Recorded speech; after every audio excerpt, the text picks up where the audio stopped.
د شمشاد هوټل کوڅه د 22 ناحیه ده او نن 14 تاریخ د اپریل دی. د سرخرودیانو کوڅه د وحدت کوڅه د اصل لارې ده. دا تاسو وګورئ پکې دغه زموږ مشران دي او سخت خلک پکې په عذاب دي.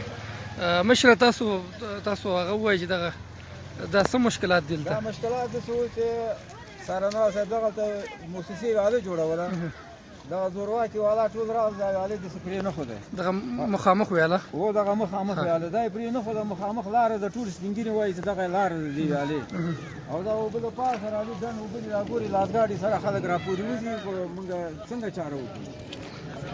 بالکل مونږ باندې دا ځای خرڅ کړو، پیدا کړي دا سیاست دي، ماشومان دي، سپین ږیري دي، مریضان دي، ټول په لاس کې پورې حکومت او دا زه احمدشاه بابا مینه سایټ ته لېږم. تاسو وګورئ چې دغلته اوبه نن 14 تاریخ د اپریل دی 2021. که دغه پټي نه وی نو دلته به ډېر کورونه به دې اوبو لاندې شوی.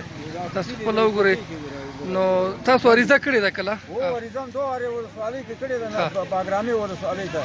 باګرامي ولسوالۍ چې راغلی دلته خلکو ولیده، ډېر پسې لاړه، خلکو مخکې دیوال کاوه سنګکاري، دې غاړه هغې غاړه پلچه کې د پاسه کې جوړه راسې وګورئ دکانونه مې ده او دکانونه دې خوا چې دا راغله دا لاسګاډی یم هغه ته چې دې خوا راغله بېرته ولسوال چې لاړه قمندان لاړه بېرته خاوره به ویالې کې واچولې، ویالې بنده کړه تر دېږي پورې ویاله بنده ده، ویالې داغمه شته اوس هم کوزه اوبه ټولې ویالې داغمه اوس هم هلته شته ده او دغه کانال موږ سره ژمنه کړې خدای داسې کله یې جوړوي که نه یې جوړوي خو موږ ډېر په عذاب یو.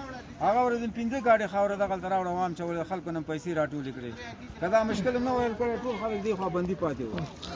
ډېره زیاته مننه، ډېر زیاته مننه. زه به دا حکومت قدرت ورکړي چې موږ توجه وکړي، دغه خاوره ځای موږ ته جوړ کړي، خاوره یې پکې واچي یا دا ویاله موږ ته سیده کړي. انشاءالله احمدشاه بابا مینه سایټ به دا اقدامات وکړي. ډېره زیاته مننه د احمدشاه بابا سایټ. موږ بېغمه کړو. ډېره زیاته مننه.